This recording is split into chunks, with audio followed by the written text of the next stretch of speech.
E aí, vale a pena investir em uma franquia? Bom, uma das perguntas que eu mais recebo é: franquia vale a pena? E na sequência vem uma outra pergunta, que é: qual é a melhor franquia para se investir? Nesse vídeo eu vou responder essa grande pergunta: vale a pena investir em franquia? Eu me chamo Tarso Cruz, sou especialista em franquia, sou apaixonado pelo tema e estou aqui para te ajudar a responder essa grande pergunta. E se você não sabe o que é uma franquia, eu sugiro você voltar no canal, olhar um vídeo onde eu falo mais sobre franquia, porque realmente naquele vídeo eu esmiuço tudo sobre franquia e seria o primeiro passo. Eu só tô falando sobre franquias porque realmente sou apaixonado, é a minha vida. Agora, vale a pena investir em franquia? A resposta pode não ser o que você esperava, mas depende. A segunda pergunta: qual é a melhor franquia para se investir? Depende ainda mais. Então, calma, no meu ponto de vista, vale a pena sim investir em franquia, mas nem toda franquia vale a pena. E não vale a pena para todo mundo, mesmo as franquias boas. Eu sei que essa resposta pode parecer um clichê e não é o que você esperava, mas relaxa. Fica comigo que até o final do vídeo você mesmo vai poder responder essas perguntas todas. Na verdade, você já consegue responder, né? Depende, mas você vai entender um pouquinho melhor do que depende. Bom, franquia é um modelo de negócio onde você pode ser dono do seu negócio próprio sem precisar começar do zero, né? Então você é um dos principais fatores de sucesso de uma franquia. Então vamos considerar o seu ponto de vista nessa jornada aqui ao longo do vídeo. Mas também tem o dono da marca, né? Que é a pessoa que vai te dar todo o suporte, que é o franqueador. Ele também tem variáveis que vão fazer com que o negócio dê certo ou não. E ainda a gente precisa entender que tem um universo todo em volta dos negócios, né? Que podem ser considerados também. Então, por exemplo, aonde vai ser essa franquia? Para quem que eu vou vender? São só alguns dos exemplos que fazem com que a gente precise entender o contexto. E volta e meia eu escuto as pessoas falando que franquias são furadas, que nunca investiriam em uma franquia, que algum conhecido já teve uma experiência com franquia e foi horrível. Mas calma, isso é um fato que as pessoas não teve uma experiência legal. Isso é fato, né? Mas no fundo, o que motivou esse fracasso ou o que motivou um sucesso, a gente vai ver nessa aula alguns cases de sucesso e de fracasso no mundo das franquias que vão nos ajudar também a entender se franquia vale a pena ou não. Mas calma lá, para a gente poder responder isso, a gente vai botar uma lupa em cada um desses fatores que fazem uma franquia valer a pena. E a gente vai fazer uma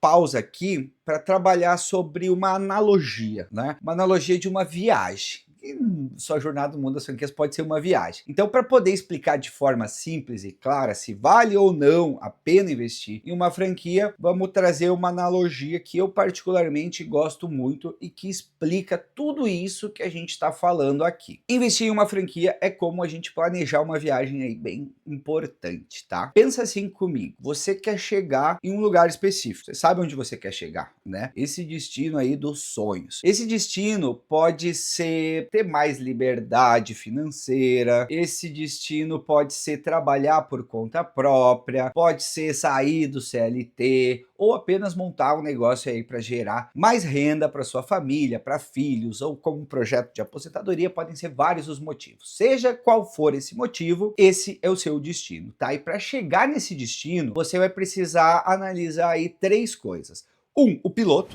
Você vai ser o piloto aqui nessa jornada. Segunda questão é o veículo, que a gente vai considerar sendo a franquia. E o terceiro é a estrada ou o caminho, né? Que é o mercado por onde você vai atuar. Então, você como piloto. Não adianta sonhar com uma viagem se você não está pronto para fazer essa pilotagem, né? Você tem tempo para se dedicar, por exemplo? Ou você tem disposição para estudar e aprender tudo aquilo que o franqueador vai te passar? Tem energia para poder pedalar, dirigir ou remar se for o caso, né? Ou tá achando que vai chegar lá só com dinheiro e um GPS? A verdade é que quem vai conduzir toda essa viagem é você. E se você entrega o volante na mão de outra pessoa, o risco de se perder aumenta. E muito, diga-se de passagem, né?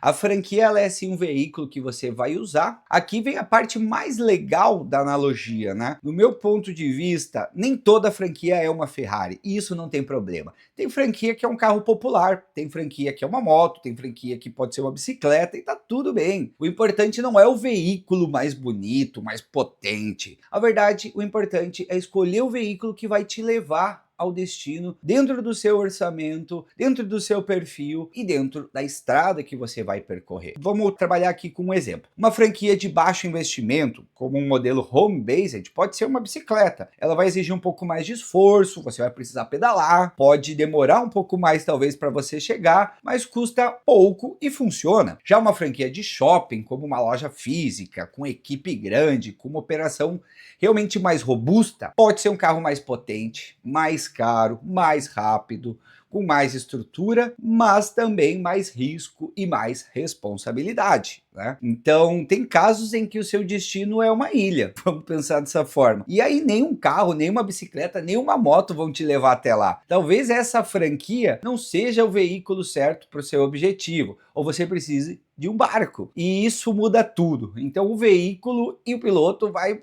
fazer com que isso aconteça, né? E o mercado é a estrada que você vai pegar aí para poder chegar. A estrada também muda tudo, né? São fatores que a gente precisa levar em conta. Você pode estar pronto com o veículo ideal, mas se a estrada estiver bloqueada, por exemplo, cara, se tiver muito buraco, se não houver caminho para chegar no seu destino com aquele veículo, a estrada não vai adiantar de nada, né? Você vai travar no meio do caminho e no franchising essa estrada a gente vai considerar como mercado, local onde você vai operar e os fatores por volta, né? Então, dentro desse mercado a gente tem que entender se tem público suficiente, por exemplo, se tem demanda real, se a concorrência já está dominando, a localização que você botaria esse negócio é favorável. Se você não estudar o trajeto, pode acabar comprando aí uma franquia de sorvete para abrir numa cidade fria ou uma franquia de pet shop numa região que não tem costume de ter animal de estimação em casa. Então, só alguns exemplos aí para a gente começar a aquecer o nosso cérebro, né? A moral da história é o seguinte: o sucesso de uma franquia não depende só do modelo. Ela vai depender do piloto, você, do veículo, a franquia que você escolher e a estrada, que é o mercado onde você vai operar. Então, são alguns fatorzinhos aí. E é justamente por isso que nem toda franquia vale a pena. E é justamente por isso que depende. Então, nem toda franquia vai servir para todo mundo. Até mesmo o McDonald's, que é uma franquia bem grande aí, talvez não sirva para você. E não existe também a melhor franquia do Brasil. Existe a melhor franquia para você. Bota isso aí na sua cabeça. E agora que você já entendeu isso, a gente pode começar a olhar com um pouquinho mais de clareza para os prós e contras do modelo de franquia, com um pouco mais de embasamento. Porque sim, a franquia tem várias vantagens, mas também tem riscos e limitações, que pouca gente acaba falando, né? E é justamente isso que eu vou te mostrar agora, uma visão honesta, direta e prática das vantagens e riscos reais de se investir em uma franquia. Bora então para a próxima parte? Vamos começar a falar um pouco mais sobre o fator você, o piloto, né, da franquia aí que a gente está trabalhando. Agora vamos focar nessa primeira parte então, que no meu ponto de vista é a parte mais importante dessa jornada, que é você, né, a pessoa por trás do negócio. Porque não adianta de nada a gente ter a melhor franquia do mundo se o piloto não está preparado para essa viagem. Então, qual que é o seu momento de vida? Essa talvez seja uma das perguntas mais importantes. Vamos começar pelo básico aqui, né? Como que está a sua vida hoje? O que que você planeja para os próximos anos? Eu tô falando aqui de uma forma ampla mesmo. Pô, o que que você faz no seu dia a dia? Como que você se vê daqui a alguns anos? Com o que que você trabalha hoje? Quanto tempo você tem disponível para tocar esse negócio? Quais são os lugares que você frequenta? O que que você consome? Qual é o seu estilo de vida de uma forma geral? Como que você lida com a rotina, com responsabilidades e até mesmo com imprevistos? Porque eles vão acontecer nas franquias. Tudo isso muda, ou pelo menos você vai precisar se adaptar, né? Se você decidir comprar com uma franquia, todos esses fatores vão mudar na sua vida. Mais dinheiro? Sim, com uma franquia possivelmente você vai ter mais dinheiro. Menos tempo livre? Provavelmente também. Com a franquia provavelmente você vai ter menos tempo livre, você vai ser dono de um negócio.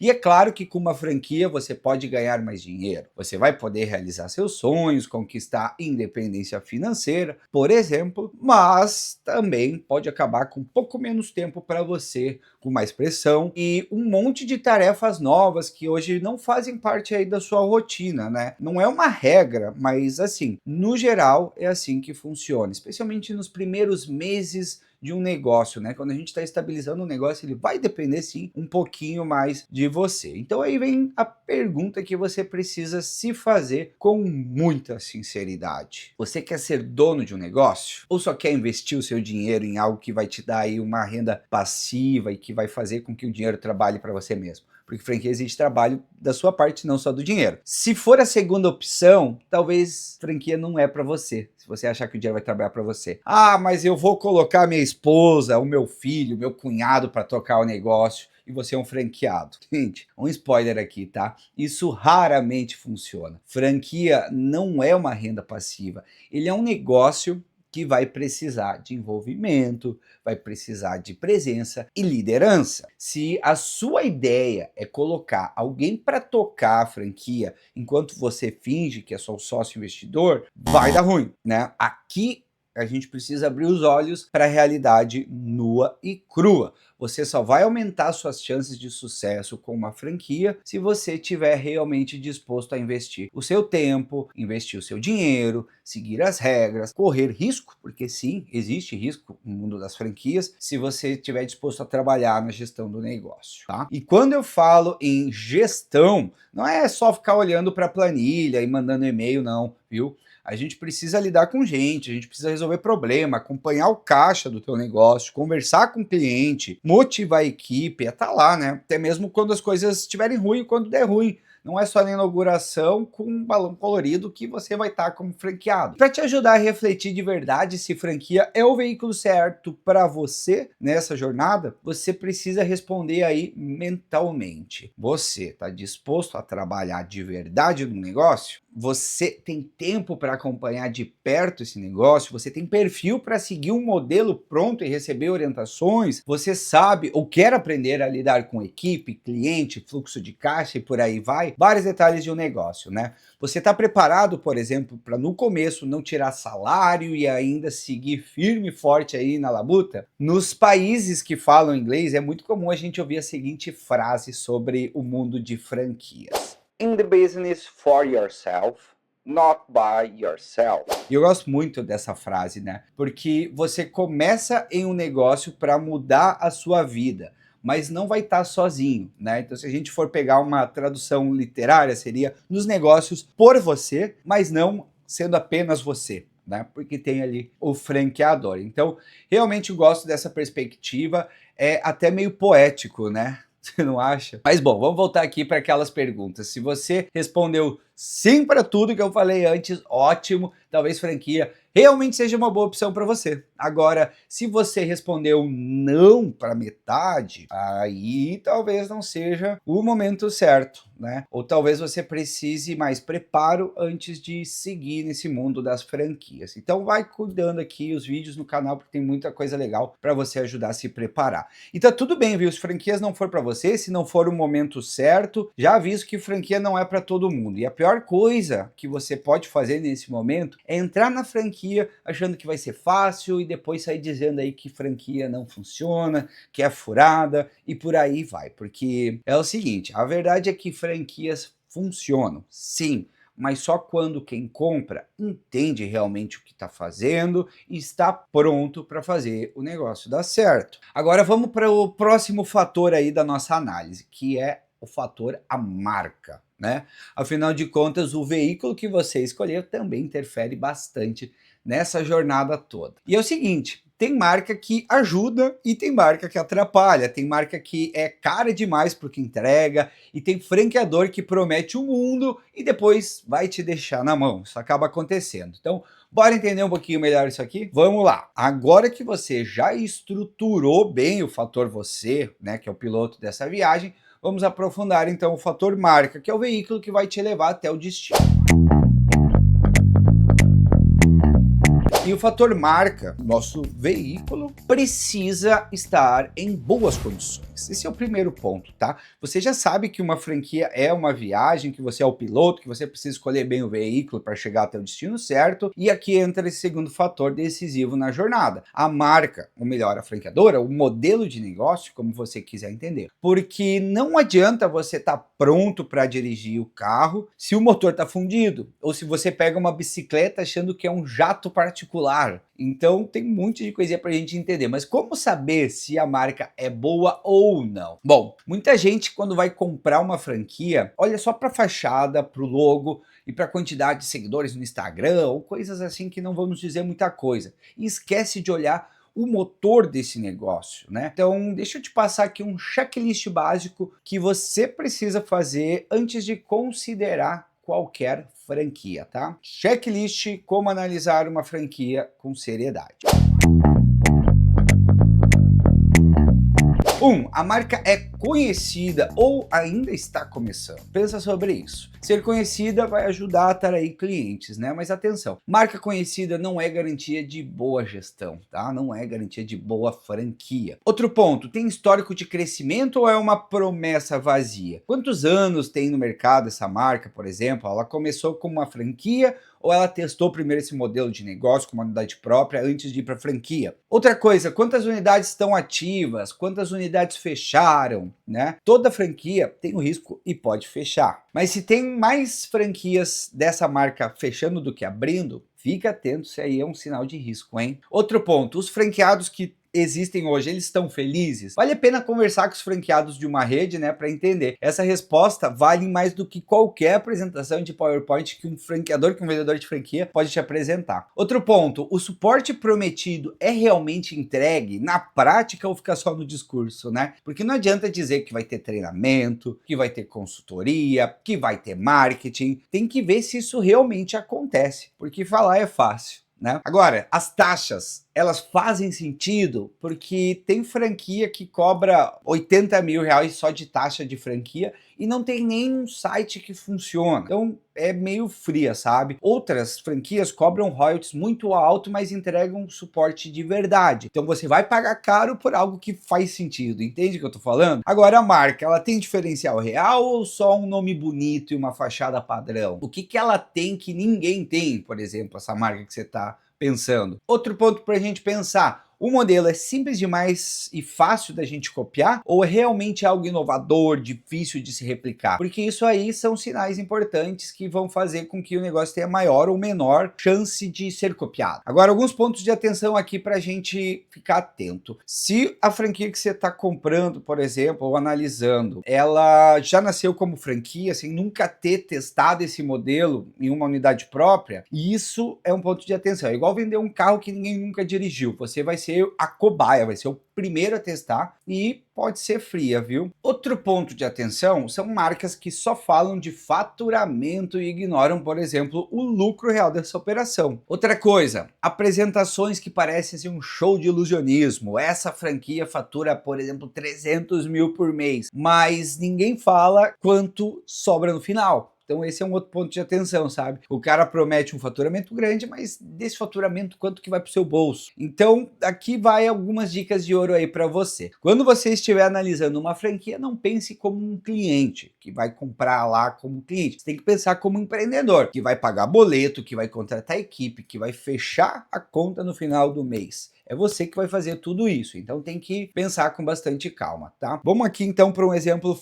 fictício rápido para a gente pensar. Duas franquias de alimentação, tá? Esse vai ser o nosso cenário de análise. A marca A, ela cobra 30 mil de taxa e tem 80 unidades, presença nacional, tem um suporte de verdade, tem franqueados satisfeitos, mas ela cobra 80 mil reais. Agora a gente tem a franquia B, que cobra 50 mil. Tem 8 unidades só, 2 delas já fecharam, o site é confuso, não tem muita padronização entre as lojas, os franqueados reclamam. Essa aqui é mais barata, mas essa aqui é mais cara e entrega mais, né? Então qual que você escolheria? Eu sei que pode parecer um pouco óbvio, né? Mas tem gente que escolhe a B só porque tem um nome bonitão e um investimento menor. Ou porque talvez viu alguém no Instagram dizendo que estava ganhando muito dinheiro com essa marca. Então assim, a conclusão é que o veículo, a franqueadora, ela vai ser fundamental para o seu sucesso, né? Escolher a marca certa é escolher o veículo certo para você. Você pode ser o piloto, o melhor piloto do mundo, mas se o carro te deixar na mão, a viagem vai parar no meio, né? Então é o seguinte, cara, analise a marca com frieza. Vai, pergunta, investiga, compare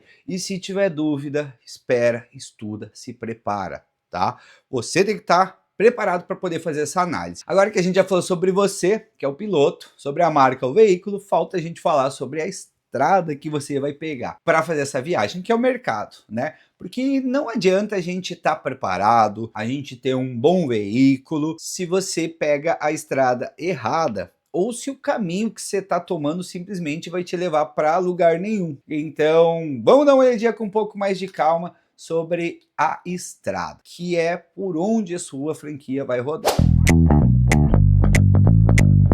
Se você já entendeu que franquia é como uma viagem e que você é o piloto e que a marca é um veículo, agora falta a gente realmente olhar para essa parte essencial, né? Que é o caminho. Então, mesmo com tudo certo, se a estrada estiver em má condição, bloqueada, não vai te levar para o destino que você quer. Não adianta, você não vai chegar aonde você queria. E o que essa estrada representa aqui no mundo das franquias? É o mercado por onde você vai tirar o seu negócio do chão. É a cidade, é o bairro, é o ponto comercial, é o público local, é o cenário econômico do entorno, a concorrência. Então são vários fatores aqui do mercado que vão ser a nossa estrada. E tudo isso impacta diretamente o sucesso ou fracasso de uma franquia. Então vamos para alguns exemplos aqui um pouquinho mais práticos. Você pode ter uma franquia incrível de sorvetes, por exemplo, mas abrir ela numa cidade muito fria, com inverno rigoroso e com poucas pessoas na rua, o que vai acontecer? Vai vender menos, naturalmente. Ou então, você pode ter uma franquia de pet shopping de luxo, né? Mas se eu abrir ela num bairro simples, humilde, o que vai acontecer se esse bairro tem outro perfil de consumo? Vai ser muito difícil você girar todo o faturamento necessário para que esses negócios sejam lucrativos. E o erro que muita gente comete é: eu gosto muito de uma marca, tem um ponto disponível aqui perto da minha casa, então tá ótimo, pô, vou fazer essa franquia e vai dar tudo certo. Mas não tá tudo ótimo. O negócio não é feito com base em conveniência para você, ela é feito com base em viabilidade, né? Para a gente poder entender a viabilidade de uma franquia, a gente precisa analisar o entorno todo, né? Então, o que a gente deve analisar no mercado, no local, antes da gente comprar uma franquia ou abrir qualquer outro negócio?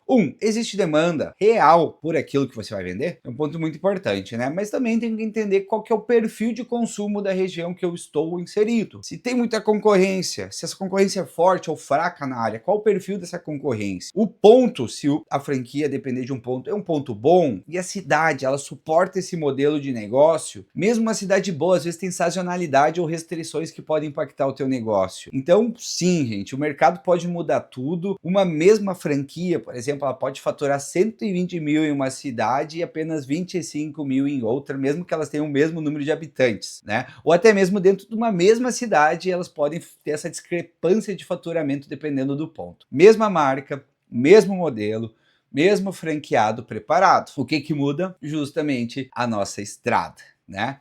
E é por isso que você precisa parar e se perguntar, se fazer a seguinte pergunta: o público da minha região tem um interesse por isso?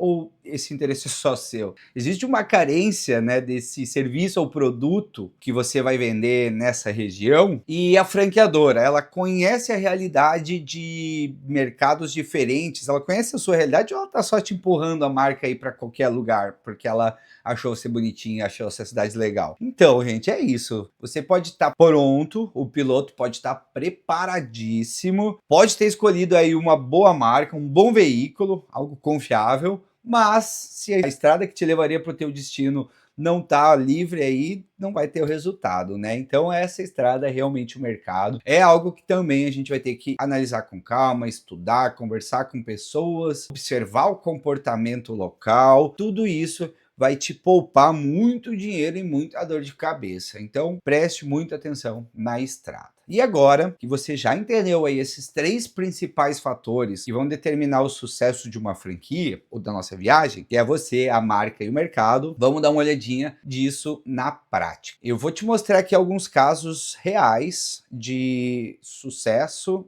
e fracasso de franquias e vou te contar um pouquinho da diferença de cada um dos casos. Porque sim, tem gente que comprou a mesma franquia, às vezes no mesmo ano, e um prosperou e o outro quebrou. Então, a explicação está em algum desses 3 fatores, pode ter certeza, tá? Vamos lá. A gente escolheu aqui algumas reportagens na internet para a gente poder dar uma olhadinha. São alguns cases de sucesso e alguns de fracasso. E o primeiro é esse aqui, ó, da Nut Bavarian. Chamada é a seguinte: comprou primeira franquia de repasse, conseguiu resgatá-la da falência e hoje tem 7 unidades. Simone Rebelo tem 7 lojas da Nut Bavarian em São Paulo e no Rio de Janeiro, além de operar negócios no ramo imobiliário. Então, o piloto aqui já se mostra que é um piloto que sabe o que está fazendo, aparentemente, né? Ela vem da área de tecnologia da informação e sempre teve o desejo de ter um negócio próprio. Abre aspas. A decisão começou a ganhar forma no final de 2014. Vinha de uma fase de planejamento profissional e pelo menos 3 possibilidades eram plausíveis: recolocação profissional, consultoria ou empreender. Ela foi a uma palestra de negócios que mencionou o case da Nut Bavarian e aquilo chamou sua atenção. Simone procurou a área comercial da marca e quando houve a possibilidade de um repasse de unidade na Moca Plaza Shopping em São Paulo, ela aceitou a empreitada. Não só encarei o desafio desta primeira unidade, mas pouco tempo depois já estava assinando o contrato com uma segunda unidade, desta vez no Rio de Janeiro. Não foi uma aventura, foi tudo analisado e planejado. Ela acompanha todos os dados das unidades em tempo real para a tomada de ação, caso seja necessário. Olha só que legal. Primeiro, ela se preparou, tá bem claro. Segundo, uma unidade de repasse, ou seja, tinha um franqueado na loja, esse franqueado por algum motivo não estava muito feliz, satisfeito e acabou vendendo a loja para ela. Então, cara, o piloto estava preparado, o veículo também aqui, uma boa marca, se não fosse ela não teria 7 unidades, e a questão da estrada também mostra-se aqui bem interessante, né? Quando ela comprou essa unidade de repasse, a gente pode entender que algum desses fatores estavam desequilibrados. Se ela comprou essa unidade e fez acontecer o negócio, a primeira unidade que ela cita aqui, ela possivelmente tinha uma boa estrada, que ela não fala nada aqui de mudar a localização da unidade nem nada, um bom veículo, porque não mudou a marca. O que mudou para essa unidade mudar de dono e ter um sucesso, que abriu as portas para essas 7 unidades, foi realmente o piloto. Então, o piloto é importante, a gente consegue ver aqui nesse caso. Vamos mudar aqui para um próximo caso, para a gente poder dar uma olhadinha. Segundo case que a gente vai analisar aqui online. Todos os links, lembrando, estão aqui na descrição do vídeo, tá? Esse aqui é empreendedorismo feminino e depoimentos de mulheres que estão colhendo resultados. Empreendedores contam um pouco mais sobre sua jornada de realização com a abertura do negócio próprio. De acordo com dados do Global Entrepreneurship Monitor, existem mais de 30 milhões de mulheres empreendendo no Brasil, totalizando 48,7% de todos os empreendimentos do Brasil. Pesquisa recente do Sebrae sobre o tema mostra que o número de empreendedoras cresceu 21% de 2001 a 2011. Muito bom, mulherada é muito boa de trabalho. No mesmo período, o número de homens que empreendem aumentou 9%. Vamos ver aqui então as histórias. Nut Bavarian de novo, a própria Simone que a gente viu lá no último case, né? Então, conta aqui um pouquinho da história. Vamos pular aqui pro segundo então, já que a gente já conhece a história da Simone. Inclusive é o nome da minha mãe.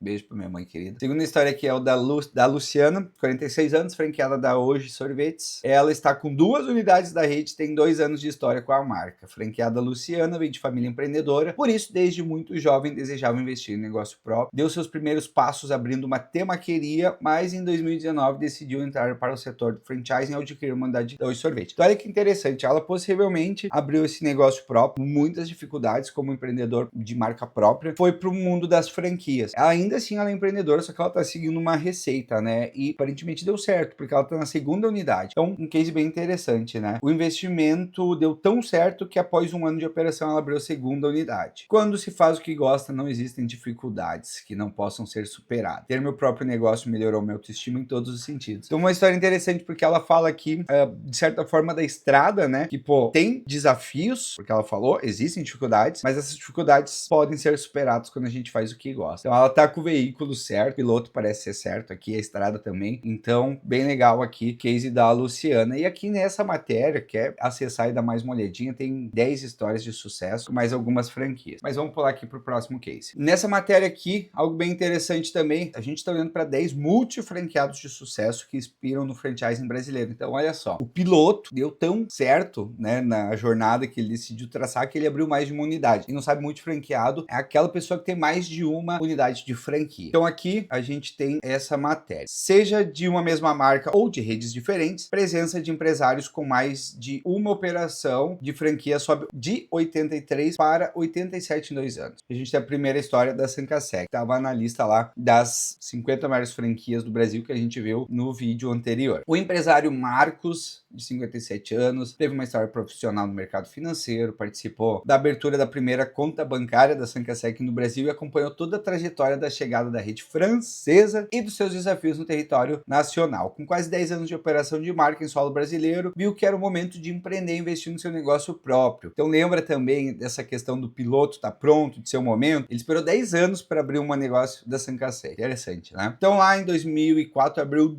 as 2 primeiras lojas da franquia, ambas em São Paulo. O negócio prosperou e Toledo tornou-se multifranqueado. Hoje é responsável por 8 pontos de venda da marca, todos na capital paulista. Também interessante aqui, mais um caso de sucesso. Tem caso da Calçados Bibi, Casa dos Celulares, Divino Fogão, IG, Microlins, Mr. Cheney, Oral Sim, Peça Rara e por aí vai. Não sei se todas essas marcas ainda estão em operação, qual que é o nível de sucesso, já que essa matéria é de 2024, não é velha essa matéria, né? Então possivelmente sim, mas alguns casos interessantes de sucesso onde a gente pode ver aí que esses 3 fatores são importantes. Agora vamos dar uma olhadinha aqui nos casos de não tão sucesso. E de novo, a ideia não é criticar nenhuma marca, não é criticar nenhum empresário, é realmente a gente trazer alguns casos que a gente consegue achar matérias na internet para poder associar aí ao conteúdo do vídeo. Bom, aqui a gente tem então o Diário do Comércio trazendo a notícia sobre um franqueado do dia que fecha a loja por dívidas e falta de clientes. Submanchete: supermercado popular que funcionava há 7 anos na Zona Leste paulistana não resiste à crise e à concorrência. Crise e concorrência, 2 fatores aí da estrada, né, que é todo o contexto que envolve a franquia. Então vamos ver um pouquinho melhor essa matéria aqui, o que ela traz. A terça-feira, 8 de março, será muito provavelmente uma data inesquecível para Gilberto, de 52 anos, que atua há pelo menos 30 anos no setor de supermercado. Por volta das 10h30 da manhã, um grupo de funcionários do Sindicato de Comerciários de São Paulo promoveu um ato barulhento em frente a uma de suas lojas na Avenida Pires de Rio 624, em São Miguel Paulista. O objetivo dos dirigentes sindicais era forçá-lo a quitar dívidas trabalhistas de cerca de 80 mil com 12 funcionários. Há pouco mais de um mês, João fechava uma das suas 3 lojas que funcionava há 7 anos na Praça Giovanni Fiani, no Jardim Ponta Rasa, na Zona Leste de São Paulo. Até então, ele não havia acertado as contas com os empregados. Fechou uma loja, não tinha pagado as contas com os funcionários e aí o sindicato veio fazer pressão. Não estou entendendo todo esse barulho, as homologações dos funcionários de minha loja que fechou já estavam marcadas. Então, com música alta, dirigentes sindicatos ligados ao GT, a União Geral dos Trabalhadores, chamava a atenção dos clientes e dos empregados para a necessidade de os comerciantes cumprirem a legislação trabalhista. Então, uma faixa com a frase "não compre desta empresa" chegou a irritar Jordão e os próprios funcionários dos supermercados que temiam a perda da venda, comprometendo ainda mais a situação financeira da empresa. Então, depois de algumas horas no local, representantes do sindicato se reuniram com o Jordão, que concordou em quitar, próximo dia 30, a dívida trabalhista. Então vamos seguir aqui, ó. No caso, o que ele fala. Jordão disse que foi um dos primeiros franqueados da Rede Dia. Ele era dono de uma mercearia, preço bom, no bairro São Miguel, que foi transformada há 10 anos em uma loja do Grupo Espanhol, do Dia. O negócio deu tão certo que ele decidiu abrir 3 anos depois uma segunda loja, justamente a que fechou, e uma terceira há 3 anos. Então no final de 2014 o negócio de Jordão deu uma virada, a loja da praça começou a operar com prejuízo, a estrada deu uma mudada aí, você vê, né? Para colocar o dinheiro na loja, o comerciante começou a vender bens pessoais como imóvel no valor de aproximadamente 400 mil em um carro, e que não foi suficiente. Então, putz, bem delicado, né? Então as taxas de juros subiram, a margem de um supermercado já é pequena. Quando a venda diminuiu, a taxa de juros sobe e a situação financeira começa a se complicar. Mas não vou dar as costas a ninguém, ele falou. Vou esperar tudo isso e continuar no negócio, pois é o que eu sei fazer. Então ele se mostrou aqui com uma boa postura, né? Mas enfim, gente, a gente consegue ter aqui alguns bons insights, mas nesse caso a gente começa a ver que a estrada realmente é importante, algo muito importante pra gente ficar de olho, né? O negócio deu certo por um bom tempo, mas a estrada lá na frente estava um pouco diferente do que ele imaginava e acabou tendo algumas surpresas. Agora vamos ver o outro case aqui, que é a questão da Boticário. Uma notícia de 2017. Disputa entre Boticário e franqueado fecha as lojas. Então, no final do ano passado, o primeiro sinal, prateleiras vazias. Ponto de atenção, né? Pô, e aí o carro dele não estava muito bom. Depois, uma a uma, as lojas do grupo Boticário começaram a fechar as portas em São João. Mas para aí. Das 17 lojas da capital, só 2 continuam abertas. Nesse contexto, estão incluídos 200 desempregados que brigam na justiça para receber salários atrasados e direitos trabalhistas. O problema teve início a partir de uma disputa entre a empresa e o franqueado. Então, a Boticário e o franqueado, responsável pela loja na capital paraibana há cerca de 30 anos, sendo que situação semelhante já foi identificada em outras regiões do país. O caso foi denunciado ao CAD, que é o Conselho Administrativo de Defesa da Economia, e está sob análise. De acordo com a marca Boticário, com o veículo, com mais de 900 franqueados na época, a gente viu no último vídeo também que esses números já mudaram bastante, problemas como esses são pontuais, visto que a gestão administrativa e financeira das lojas é de responsabilidade exclusiva do franqueado, o que implica a responsabilidade pelo quadro de colaboradores da equipe que o franqueado opera. E aí a gente segue a notícia aqui, vale a pena dar uma olhadinha. Mas olha só que insight interessante. Nesse caso, pô, não dá pra falar que o Boticário é um negócio ruim. A gente tá falando aqui da marca que tá entre as 10 maiores franquias do Brasil, muita praça aberta, mas que ainda tem aqui alguns desafios, né? Nesse caso, não tô atribuindo a culpa 100% ao piloto, ao franqueado, mas me parece que é alguma questão aqui do franqueado realmente. Então, um ponto de atenção, mais uma vez, para a gente poder fazer a análise desses 3 perfis, para poder dizer se uma franquia vale a pena ou não. Se Boticário não valesse a pena ao todo, a gente não teria tantas marcas, tantas unidades do franqueado aí pelo Brasil. Tem muita gente há muito tempo ganhando dinheiro, que é difícil abrir uma Boticário hoje porque não tem muita vaga. Então, mais uma justificativa aqui de por que franquia depende se vale a pena ou não, né? Então, para responder essa pergunta, se franquia vale a pena, depende, mais uma vez, beleza? Vamos voltar aqui então pro vídeo. Então aqui alguns dos casos que deixam bem claro que a franquia pode ser um ótimo negócio, mas não é mágica, né? Como a gente viu, muita gente erra por falta de preparo, por empolgação, ou justamente por não entender o que realmente ela tá comprando. E por isso, se você quer investir em franquia, com consciência e clareza, tem que entender os bastidores de uma franquia antes de ir lá e colocar o seu dinheiro. O caminho é o conhecimento, não adianta. E de novo, você tá de parabéns por estar aqui. Então no próximo vídeo a gente vai seguir falando aqui um pouco mais sobre franquia, vamos seguir te preparando aí para poder entender se franquia para você ou não, trazendo mais curiosidade, trazendo mais informação. Então fica com a gente que a gente vai seguir descomplicando as franquias aqui. Então vamos lá, só para encerrar essa aula aqui. Vale a pena investir em uma franquia? Essa era essa nossa grande provocação. A resposta não é se sim ou se não. Depende de você, depende da marca, depende do mercado. Então, depende desses fatores. Mas uma coisa é certa, e não varia, né? Se você tem perfil, se você tem preparo, você tem clareza, franquia pode ser sim uma baita oportunidade para você mudar de vida, para gerar renda e construir algo sólido, tá? Então é isso, né? Se tem uma coisa que esse vídeo deixou claro é que franquia não só é uma questão de dinheiro, é uma questão de encaixe perfeito, né? Tem franquia que parece boa, mas não combina com você, tem marca famosa que não funcionaria na sua cidade, tem modelo de negócio incrível, mas que vai exigir uma dedicação que você talvez não tá pronto para dar. E aí que entra a pergunta que vai ficar martelando, né? Será que você tem um perfil para ser um franqueado? E calma, isso não tem nada a ver com ser melhor ou pior que alguém, né? Tem a ver com autoconhecimento, tem a ver com preparo, tem a ver com momento de vida, entre alguns outros fatores que a gente vem explorando, né? Então, nos próximos vídeos aqui do canal a gente vai acabar aprofundando cada vez mais, porque o maior erro de quem compra uma franquia não é escolher a marca errada. O maior erro de quem compra uma franquia e não dá certo, às vezes é despreparo mesmo, é não saber analisar, é sem entender de fato o que está comprando, sem ter essa clareza do seu próprio perfil e desses outros critérios que a gente analisou hoje, né? Franquia não costuma dar segunda chance, né? Quando a gente erra, o prejuízo é grande, é prejuízo em dinheiro, é prejuízo em tempo, é em frustração, é até psicológico muitas das vezes, né? Então faz o seguinte, já se prepara para o próximo vídeo aí, porque eu vou seguir te mostrando os principais erros que eu vejo todo santo dia e como que a gente pode evitar todos eles, para que você consiga saber se realmente franquia é para você e se sim, seguir esse projeto aí para investir com segurança, beleza? Te vejo lá na próxima aula.